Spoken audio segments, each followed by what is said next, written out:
Oke, assalamualaikum warahmatullahi wabarakatuh, guys. It's your boy again, Amar. Oh my god, it's been a while. I haven't talked in front of the camera for a while. Oh my god, it's been so long, and I feel kinda new to this, but hey, it's okay. So, video hari ini gue nggak bakal main. I'm not playing a video game or do some reaction or yeah, this kind of stuff. Hari ini gue bakal cerita. Hari ini gue bakal cerita tentang John Wayne Gacy. Bagi kalian yang belum tahu, jadi John Wayne Gacy adalah dia pembunuh berantai yang terburuk dalam sejarah Amerika Serikat. Singkat ceritanya adalah dia ngebunuh 33 orang. Oke, dan itu cowok semua. Orang-orang itu semua di bawah umur, so they're all underage. Dan yang lebih parah lagi, mayat-mayatnya itu disembunyiin di bawah basement rumah dia. Beberapa ada dibuang di sungai, so that's pretty fucked up. Dan dia punya banyak gelar, kayak punya banyak nama. He has a lot of nicknames like Pogo the Clown. Yeah, he has so many nicknames. So yeah, if you're interested in this story, please watch the full video. It means a lot to me. Please subscribe to the channel and join the gang. Join the gang and yeah, it means a lot to me. I'm still learning and tanpa basa-basi, I think I should tell you the story. Without further ado, let's jump into the story, lads. Oke, jadi John Wayne Gacy lahir pada tanggal 17 Maret 1942, 3 tahun sebelum merdeka, di Chicago, Illinois, dari ayah yang namanya John Stanley Gacy dan Marion Ellen Robinson. Jadi orang tuanya ini, ayahnya kalau nggak salah itu orang Denmark dan ibunya itu orang Polandia atau kebalikannya, I don't know, pokoknya antara dua orang, pokoknya dia itu keturunan Polandia dan Denmark campurannya gitu. Dia punya 2 saudara cewek, jadi dia satu-satunya anak cowok.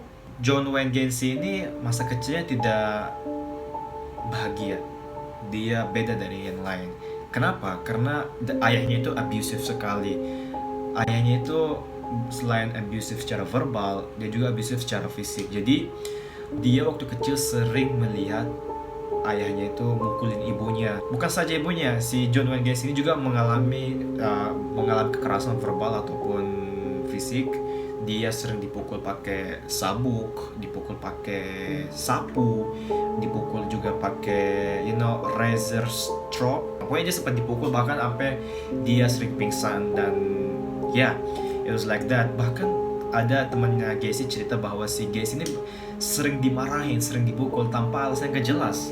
Sempat ayahnya bilang kalau dia itu nggak bangga sama sekali dengan dia, apapun yang dia lakuin dia nggak bangga sama anaknya, which is wow. Bahkan di masa sekolah si Gacy ini nggak sempet kayak nggak normal gitu sekolahnya karena dia sering sakit. Waktu dia umur 14 sampai 18 tahun dia sering pingsan, sering di rumah sakit, bahkan dia pernah kayak setahun di rumah sakit gara-gara dia punya penyakit kayak ada yang darah yang beku di otaknya dan he has to be taken care of. Dia harus dibawa ke rumah sakit. Tapi apa kata ayahnya, I don't care, lo cuma cari simpati orang-orang, lo cari perhatian, lo pengen dikasihani dan semacamnya. So yeah, his father was kind of fucked up. Nah, jadi dia sih bisa dibilang kayak Gacy nilainya turun karena dia nggak di sekolah, most of his time not at school karena dia banyak di rumah sakitan. Jadi dia gak lulus SMP gitu, SMP SMA. That's why si Gacy ini masa kecilnya kurang bahagia. It was a lot of pain, but despite all of that dia nggak benci sama ayahnya. He's fine, he's cool. Meskipun dia mengalami kekerasan masa kecilnya dari ayahnya, tapi karir dia termasuk bagus loh. Bahkan kayak si Gacy ini termasuk orang yang dihormati oleh masyarakat lokalnya. Kok bisa? Jadi Gacy ini merupakan gedenya dia jadi manajer KFC, manajer restoran KFC. Bukan satu cabang, tapi 3 cabang manajer KFC. And that's amazing pada tahun 1960-an. Terus dia juga jadi kontraktor pada tahun 1970-an. Terus dia juga jadi asisten kapten polisi untuk kandidat Partai Demokrat di usia yang masih muda. So kayak berjabat sekali dan orang-orang menghargai dia, menghormati dia dan semacamnya. Meskipun dia tidak lulus SMP atau SMA gitu, I don't know, pokoknya dia gak lulus sekolah itu, tapi dia berhasil masuk kuliah. Masuk kuliah bisnis dan lulus tahun 63. Habis itu dia dapat pekerjaan dan dia dan dia menikah dengan rekannya yang cewek. Kayak cewek dan mereka punya anak. So he has a perfect life.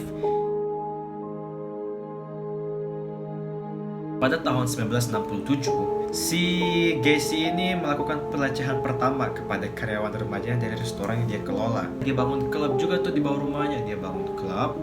Klub itu kayak campur sih cowok cewek, tapi dia lebih ke orientasi dia lebih ke cowok-cowok. Cuma dia itu belum publicly open about it. Akhirnya dia melecehkan salah satu karyawan mudanya yang masih bawah umur lah pokoknya. Dia melecehkan salah satu karyawannya tahun 1967. Pada tahun selanjutnya, anak kecil ini ngelapor ke ayahnya kalau dia dilecehkan sama si Gacy. Akhirnya pada tahun 1968, si Gacy ini dilaporkan ke polisi sama ayah dari pemuda ini. Ayahnya akhirnya melaporkan ke polisi, lalu polisi menginvestigasi kasus tersebut.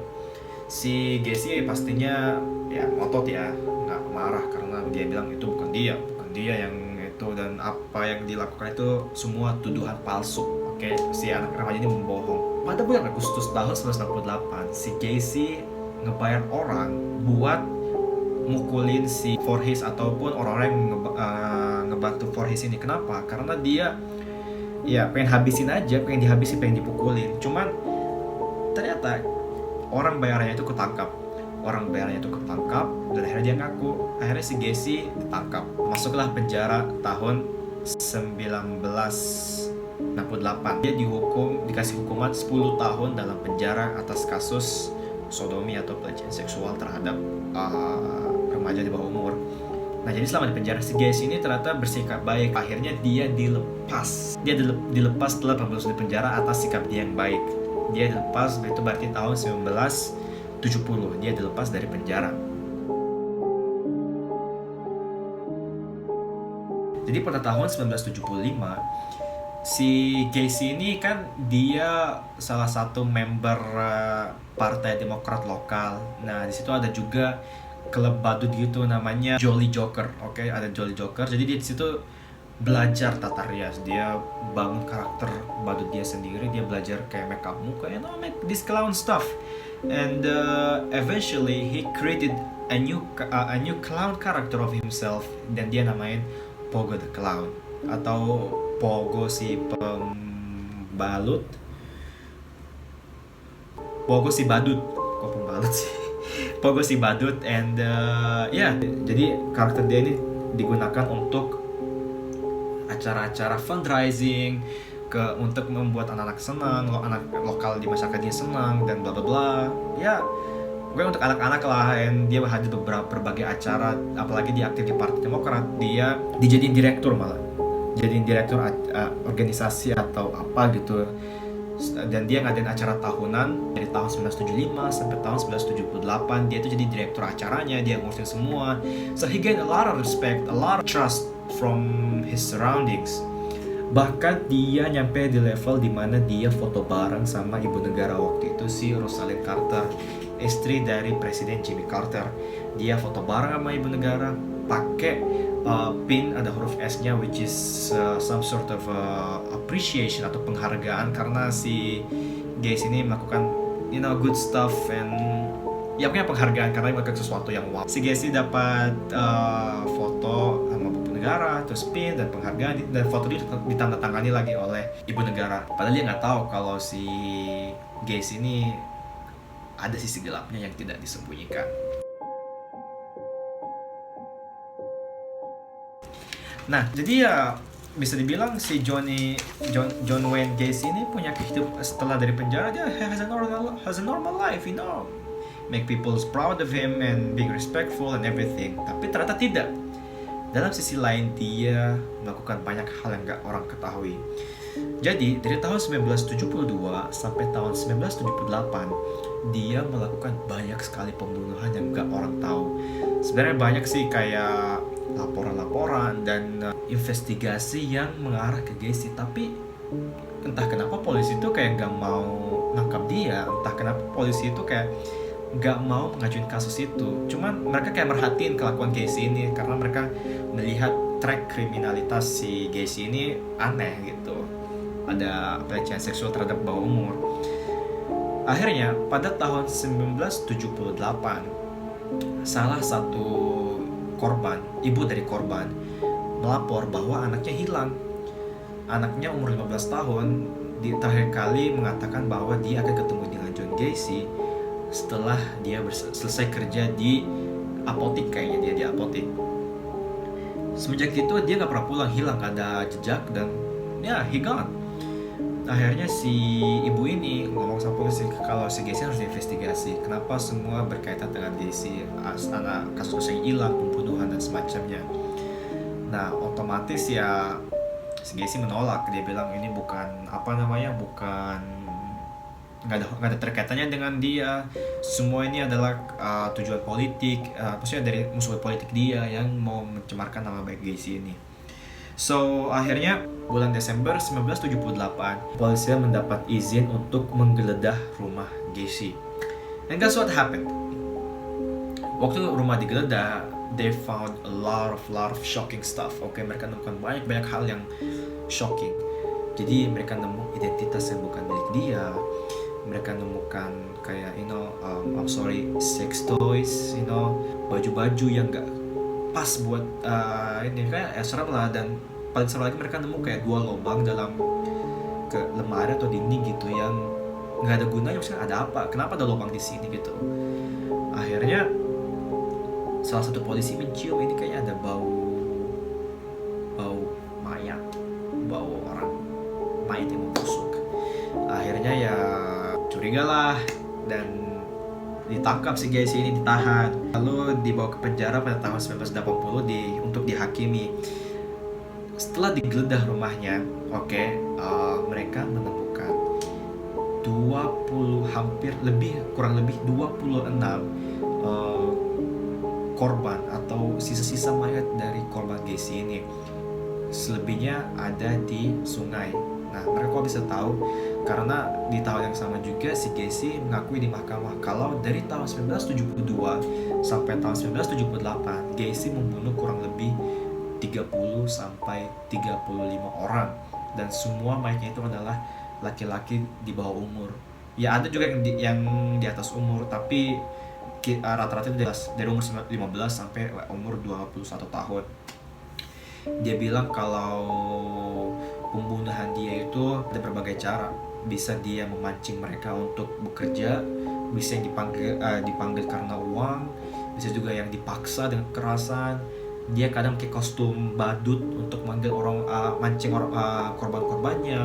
Dia juga ngambil orang-orang yang di stasiun yang kabur dari rumah dan semacamnya. Ada juga yang prostitusi. I'm sorry, but it was so cruel and god damn, gue merinding ngomongnya. Ya intinya jadi si Gacy ini bilang kalau dia memancing korbannya ke rumah lalu disiksa atau ditutup mulutnya pakai kain biar kalau mereka teriak ada yang bisa dengar. Dan dia siksa mereka, dan ada yang dia tidurin padahal mayatnya udah meninggal, ada yang dia tidurin. Ada juga yang dia lampiasin hasrat seksualnya baru dia bunuh, and this kind of cruel stuff. God damn. Dengan pengakuan dia tercatat sebagai pembunuh berantai terburuk selama sejarah Amerika Serikat. Anehnya lagi, meskipun dia udah ngaku, tapi dia ngaku apa yang dia perbuat, tapi dia gak ngaku kesalahannya. Dia bilang kalau dia itu punya penyakit mental. Dia bilang kalau dia punya multiple personality disorder. Sambil dia nunggu hukumannya, dia masih sambil nunggu hukumannya dia ada lawyer dia yang membantu dia untuk meringankan hukumannya. Jadi dia di penjara itu kurang lebih 10 tahun. Jadi 1 dekade, 10 tahun lebih di dalam penjara itu. Selama dia di penjara, ini lebih gilanya lagi, selama dia di penjara, dia malah belajar cara melukis. Lukisan-lukisan dia itu dijual, dan it worth a lot of money. Laku lukisan dia itu. Lukisan dia paling terkenal adalah Pogo si badut. Pokoknya lukisan itu laku, terjual $1,000, $3,000, ya jutaan lah, pokoknya jutaan, puluhan juta gitu. Akhirnya setelah 10 tahun di penjara, mahkamah menetapkan bahwa pada tanggal 10 Mei 1994 Gacy akan diberi hukuman mati dengan suntikan racun, injeksi, this kind of stuff. What's more creepy is, he said this, membunuh gue tidak akan mengembalikan semua korban gue. And he also said, buat orang yang mengeksekusi dia di ruang eksekusi, dia bilang kayak gini, kiss my ass. Wow, that's really. Dia juga bilang kalau dia nggak menyesali apa yang dia lakuin, hanya satu hal yang dia sesali, yaitu tidak mendapatkan izin pengkuburan yang legal, jadi dia karena kubur di bawah rumah, jadi kan itu ilegal, dia nggak dapat izin legalnya, itu yang dia sesali, which is kind of mad and crazy. So ya, akhirnya dia disuntik dan dia meninggal. Oh ya, dan kisah si Gacy ini heboh banget ya, karena dia sebagai manusia pembunuh berantai paling parah ya di selama sejarah Amerika. Akhirnya dia dibuatin film biografi Gacy namanya di tahun 2003. Ada juga To Catch a Killer tahun 1992. Ada juga Dear Mr. Gacy, merupakan film thriller yang filmnya sangat-sangat serem. Wow. So yeah, I think guys that's pretty much it for the video. Hope you enjoy, and I'm sorry kalau gue ada kesalahan. Mungkin kalian bisa benerin gue di kolom komentar. Comment down below. Do you think if you enjoyed this video, please tell me that. Please tell me, leave a like, subscribe to the channel if you're new here. It means a lot, and tell me down below in the comments kalian mau gue cerita tentang siapa lagi. Oke, kalian mungkin mau gue cerita tentang serial yang lain atau konspirasi or whatever you want. If you are new here, please subscribe, support us, join the gang. I will try to upload every week. I promise. Pinky promise, lads. Pinky promise. I really appreciate it. Thank you guys. I'll see you guys later. Salam.